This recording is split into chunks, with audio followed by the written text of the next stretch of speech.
नमस्कार। बाबा जी की बातों में आज फिर एक बार आपका स्वागत है।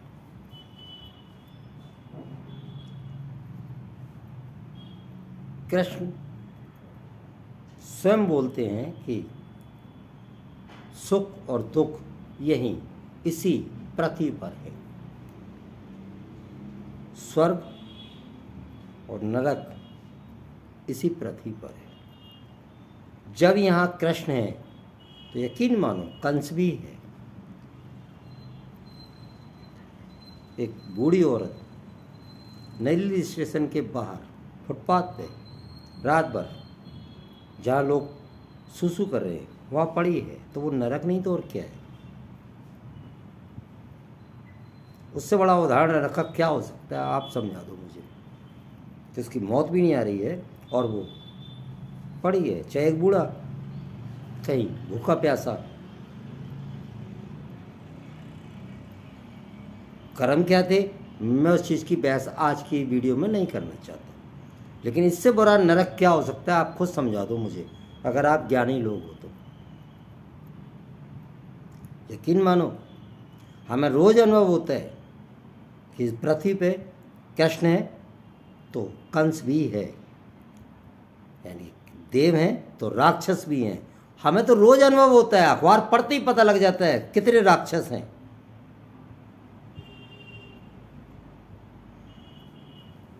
स्टोरी थोड़ी लंबी है तो मुझे आज फिर थोड़ी सी लिखनी पड़ी। हमारा धर्म दुनिया में सबसे पहला धर्म है, ये आप फिर से जान लो। और आप इसकी कीमत सिर्फ इसलिए नहीं समझ रहे क्योंकि हमारे धर्म ने हमें कुछ दिया नहीं है। असल में ये है कि हमने अपने धर्म को क्या दिया है। तो धर्म चलाने वाले थे ना, वो भी सुस्त हो गए। उसी के बारे में आज आपको सारा वर्णन करूंगा। नवरात्रि के दिन चल रहे हैं, ध्यान से सुनना।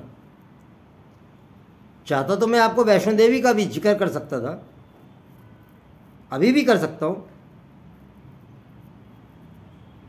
11 साल की उम्र में मैं सबसे पहले 11 साल की उम्र में सबसे पहली बार माता वैष्णो देवी गया था। 11 साल की उम्र में, मेरी आज की उम्र 61 साल है। आज से 50 साल पहले की बात कर रहा हूं मैं। मेरे को पीने के लिए पानी नहीं मिला था। अर्धकुंवारी पर जाकर के वो जो कुंड बना है उसका पानी पिया था हमने, वो भी 2 रुपए दे करके। फिर वहां से गिरते पड़ते हम माता के मंदिर पहुंचे, और गुफा वो नहीं थी उस टाइम, सिर्फ वो वाली थी जो अंदर से लेट लेट के ऐसे ऐसे जाएंगे। वहां का अनुभव भी मेरा बहुत कड़वा रहा। मैं कहना भी नहीं चाहता, मेरे लिए बवाल खड़ा हो जाएगा, इसलिए बस जो है सब ठीक है। लेकिन हाँ, एक बात समझ में आ गई थी कि कोई माता नहीं बैठी वहां, सारे भाव के खेल है। माता यहां है, मंदिरों में नहीं। चलो खैर, मैं अपने सब्जेक्ट पे आता हूं। हमारा धर्म दुनिया का सबसे पहला धर्म है। हजारों साल पहले हमारे ऋषि मुनियों ने, तपस्वियों ने प्रकृति को पहचानने में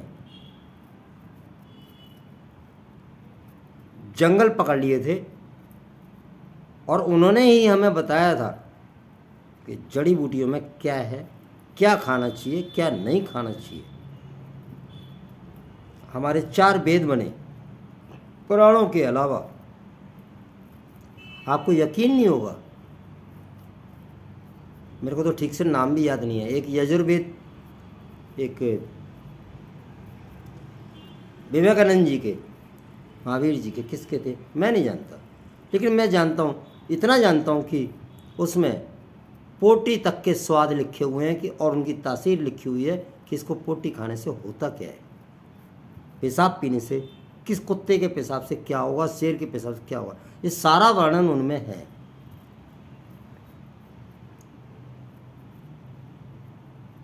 उसकी मैंने तैयारी नहीं की थी, वो तो अभी मेरे मुंह से आवाज़ निकल गई।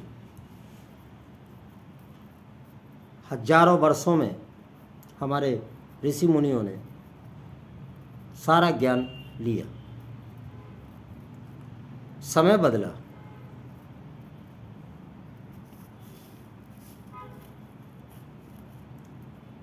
जैसे बिल गेट्स एक जब स्कूल में पढ़ते थे तो स्कूल का टीचर कहता था कि पागल है, बेवकूफ़ है। किताबों में तो इसका दिमाग लगता ही नहीं है। उसके परिवार वाले भी परेशान थे उससे। बिल गेट्स की जीवनी देख लेना, लेकिन उसने अनहोनी को होनी करके दिखा दिया। यानी एक ऐसा आविष्कार करके दिखा दिया कंप्यूटर, जिसका सिस्टम आज अगर बंद हो जाए तुम्हारी दुनिया तहस नहस हो जाएगी। बिल्कुल ऐसे ही हमारे ऋषि मुनियों ने भी, क्योंकि बस आज उसकी वैल्यू नहीं है, क्योंकि पुरानी बातें हो गई ना। क्योंकि उस जमाने को आप याद करो, कौन जानता था कि धतूरे के पत्ते को खाने से क्या होगा। ये हमारे आयुर्वेद में, यजुर्वेद में लिखा गया। कैसे लिखा गया? हजारों साल पहले लिख दिया गया, आज नहीं। खैर, मैं उससे आगे चलता हूँ, अपने धर्म के बारे में चलता हूँ। पंडित, धर्म को चलाने वाले जैसे सबके होते हैं, हमारे पंडित हैं। आपको मालूम है, हमारे पंडित भी आज आधे से ज़्यादा नकली है। होंगे कुछ भी, शर्मा जी लिख लिया, पड़ोस में आके रहने लगे, आप पंडित जी कहना शुरू कर दोगे। कौन से आप उनके आधार कार्ड और वगैरह चेक कर रहे हो? मांसाहारी वो पूरे हैं, रोजाना उनके यहाँ सब कुछ बनता है। और इसमें कुछ बताने की जरूरत भी नहीं है। बिहार वाले पंडितों को देख लो, साउथ इंडिया के पंडितों को देख लो, सारे मांसाहारी है 80%। तो वो आपके घर में कौन सा पूजन करवा देंगे शुद्ध? कैसे हो जाएगा? आप ही मुझे समझाओ।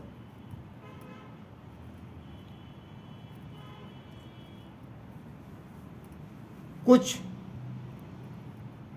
हमारी फिल्मों ने, हमारे सीरियलों ने, हमारे उपन्यासों ने, उपन्यास भी चलते थे पहले, इन्होंने भी हमारे धर्म को खूब बर्बाद किया। और हैरानी की बात पता है क्या है? जब हमारे धर्म के ऊपर कोई मजाक उड़ाया जाता है ना, तो हम खुद ही हंस रहे होते हैं। दुनिया के 400 धर्मों के ऊपर किसी भी धर्म के ऊपर फिल्म बनाओ और उसमें उस धर्म का मजाक उड़ा के दिखा दो, फिल्म चला के दिखा देना आप। लेकिन हमने तो कभी कोशिश ही नहीं की, आवाज ही नहीं उठाई, जरूरत ही नहीं है ना। क्योंकि हमें तो सब्जेक्ट ही बोध हुए। अरे हम तो इतने मूर्ख हैं। 1990 के दशक में एनसीआर में, खास एनसीआर में हुआ था, तोरई जानते हो, जिसकी सब्जी बनती है, तोरई, तुरैया, इंग्लिश में क्या बोलते हो मैं नहीं जानता। बोले इसको एक नागिन को ट्रक को चल गया, तोरी लदी हुई थी, तो नागिन ने इसको श्राप दे दिया तोरई को, और सबूत के लिए तोरई के पत्ते दिखाए गए जिसके ऊपर नागिन जैसे धागे होते हैं। आप यकीन मानेंगे, पूरा सीजन किसी ने तोरी नहीं खाई एनसीआर में। लेकिन उस बच्चे की, उस कृषक की सोचो, उसके बच्चों की, वो तो बर्बाद हो गया। और ऐसी नागिनें, ऐसे नाग हिंदुस्तान में लाखों रोज को चलते ट्रकों के नीचे। ये हमारा देश है, गर्व करो। हम तो खुद ही मूर्ख है, पहले से ही मूर्ख है। बाकी रही से केवल पंडितों ने बना रखी है, आधे पंडितों ने जो पाखंडी आ चुके हैं। लेकिन गलती उनकी भी नहीं है, मैं आगे बताता हूँ अभी आपको। मैंने आज बनाई इसीलिए,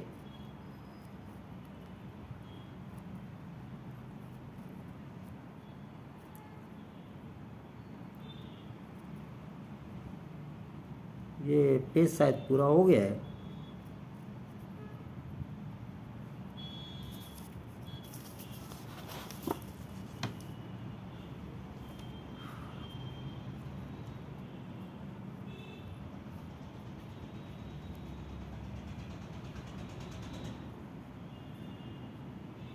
ये सब बोल चुका मैं। अब आते हैं हम अपने विवाह के ऊपर। आप एक बच्चे का, बिटिया का, बेटे का विवाह करते हैं, भोजन व्यवस्था 5 लाख रुपए, बैंड बाजे 2 लाख के आए हैं, दान दक्षिणा दहेज वो तो अभी अलग ही है।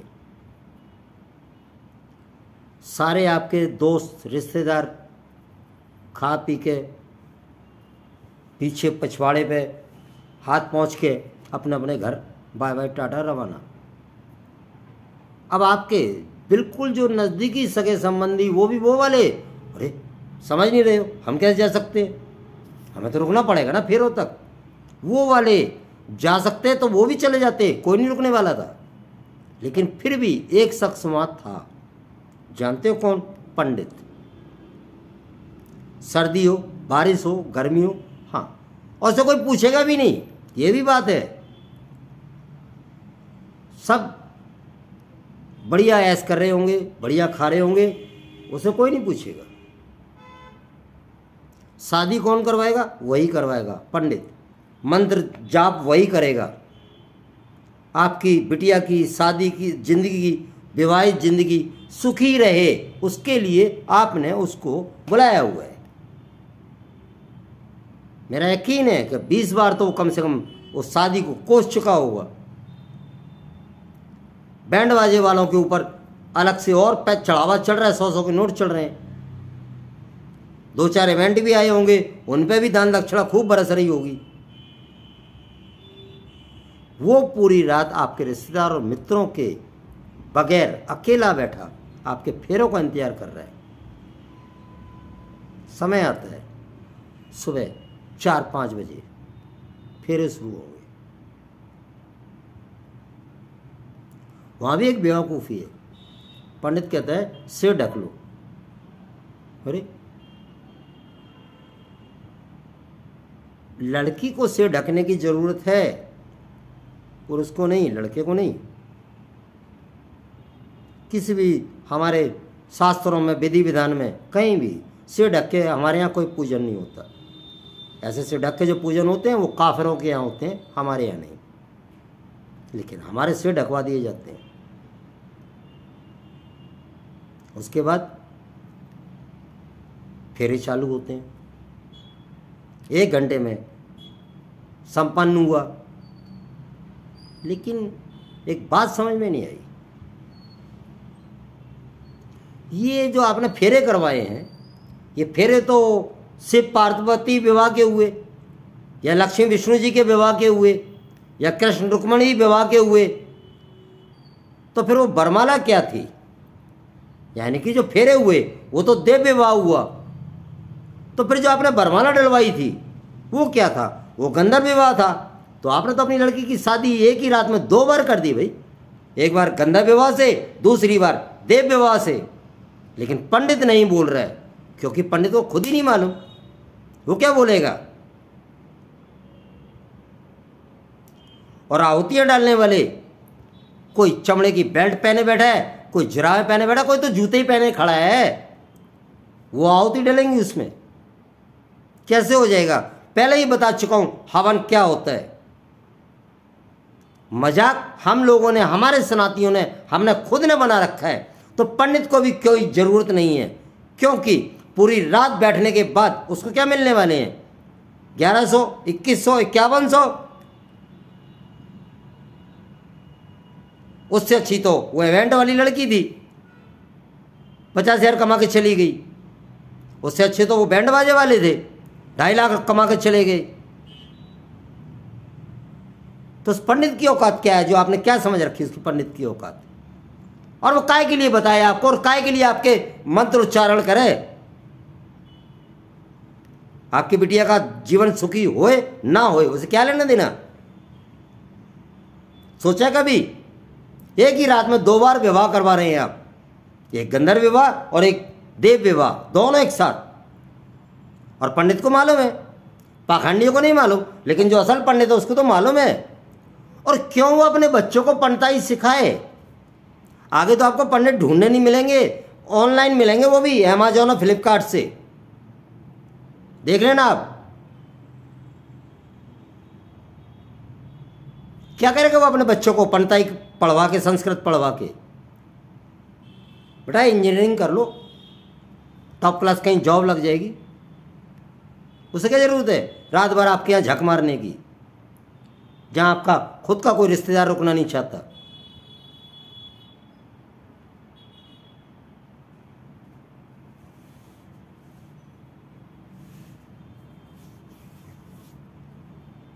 मेरा धर्म खराब है, सोच बना रखी है आपने।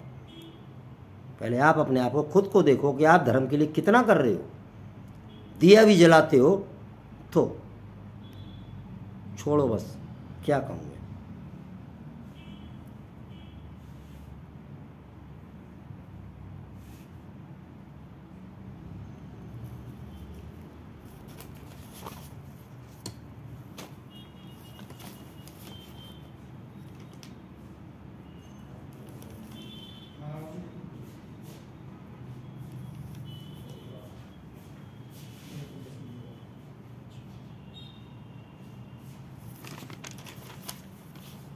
कर दिए, निपटा दिया उनको। अंत में एक बात और पूछनी है आपसे, वो सिर्फ इसलिए कह रहा हूँ कि अब शादियों का चलन शुरू होने वाला है, तो सबसे पहले तो बरमालाएं बंद करो, क्योंकि हमारे धर्मानुसार देव रीति से ही विवाह होते हैं, गंधर्व रीति से नहीं। एक आखिरी बात, पंडित ने आपसे आपकी बिटिया का कन्यादान करवा दिया, कन्या का यानी आपकी बिटिया का दान करवा दिया। किसको? आपके दामाद को करवा दिया। फिर वही पंडित बोलता है चलो विवाह संपन्न हुआ, अपने बड़े वालों से सबसे आशीर्वाद लो। दामाद और बिटिया माँ बाप के पैर छूने आ जाते हैं और माँ बाप भी आशीर्वाद देने खड़े हो जाते हैं। कैसे कर दोगे आप? आपने जिस लड़के को अपनी बिटिया दान करी है, आप उसके चरण स्पर्श करवाएंगे या आप उसके चरण स्पर्श करेंगे? और आगे भी उसके बच्चों से भी, जो आपके नाती पोते, नाती और नातिन पैदा होंगे, आप उनसे पैर कैसे, चरण कैसे स्पर्श करवा सकते हो? क्योंकि ये तो हैं ही पराये बच्चे। क्या पंडितों ने कभी कुछ कहा इस बारे में? अनर्थ हमने बना रखा अपने समाज का। हमें खुद ही अपने समाज के बारे में कुछ ABCD नहीं मालूम। साफ साफ पंडितों को पता है सनातन धर्म में बांस नहीं जलाया जाता। अगर जलाया जाता होता तो शमशान घाट अर्थी ले जाने के बाद लकड़ियों की चिता बनाने के ऊपर अर्थी तो रख दी जाती सीधी, फिर बांस क्यों हटा दिए जाते हैं? तो फिर अगरबत्ती आप क्यों जला रहे हैं? सारे प्लांट काफिरों के हैं।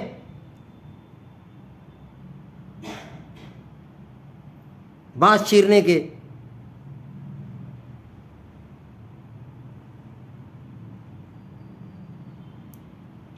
दुनिया भर के प्लांट वो हैं जहाँ सिर्फ बांस ही लगता है अगरबत्ती के अंदर, और कंपनियां सिर्फ कच्ची अगरबत्तियां खरीदती हैं, उनके ऊपर एसेंस और डब्बे अपने पैक करके देती हैं आपको। धूप जला लो, मतलब तारकोल जला लिया आपने, जला के देख लो। एक कमरे में सांस के मरीज को बिठा देना और धूप बत्ती जला देना, खांस खांस के उसको बुरा हाल हो जाएगा। और आप कह रहे हो उससे भगवान प्रसन्न होंगे? घी के नाम पे आप बटर ऑयल की जोत जला रहे हो, तिल के तेल के नाम पे आप वो क्या बोलते हैं, पामोलिन की जोत जला रहे हो। क्या है ये? भगवान मूर्ख नहीं है, मूर्ख हम हैं। हमने अपने धर्म का नाश अपने हाथों से पीट रखा है। नहीं, वरना आपके धर्म के आगे दुनिया का कोई धर्म नहीं है। और मैं साबित कर दूं 1 मिनट के अंदर आपके सामने। जिसको प्रॉब्लम हो मेरे से आकर मिल ले कभी भी, सारे दिमाग खोल दूंगा, उसके पूरे ज्ञान खोल दूंगा। मैं अजमेर भी गया, मैंने गुरुद्वारा बंगला साहब में भी 2 साल सेवा करी। बंगला साहब गुरुद्वारे के सामने जो चर्च है वहाँ भी 1 साल मोमबत्तियाँ जलाई। मैं बालाजी तिरुपति जी भी गया, सालासर भी गया, आंध्रा भी गया, और हरिद्वार वो तो मालूम नहीं कितनी बार। और माता वैष्णो देवी का तो आपको पहली बार बता चुके, 11 साल की उम्र में पहली बार गया।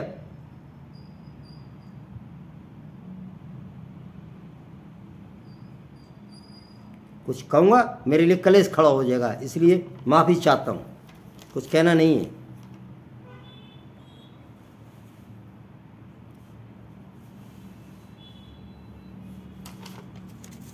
कहने के लिए मेरे पास बहुत कुछ है धर्म के बारे में। आज के लिए इतना ही काफ़ी है, क्योंकि ऑलरेडी यही वीडियो 21 मिनट की जा चुकी है। और थोड़ा सा ना अपने दिमाग से भी सोच लेना। आज के लिए धन्यवाद